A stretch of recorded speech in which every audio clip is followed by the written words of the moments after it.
In this video, I'm going to show you how you can permanently delete your TikTok account. So to do that, what you want to do, you want to go to your profile icon after you've gone and opened up TikTok. That will obviously take you to your profile. Here's my profile here.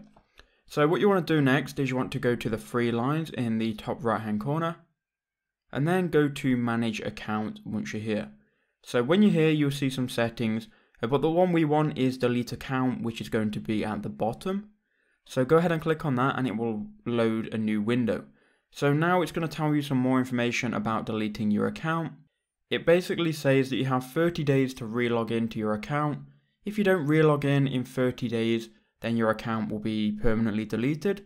Now we're going to have to go ahead and just simply enter in our password. Once you've entered in your password, you can then go ahead and delete your account. That's going to delete your account, and if you don't log in within 30 days, it will then be permanently deleted.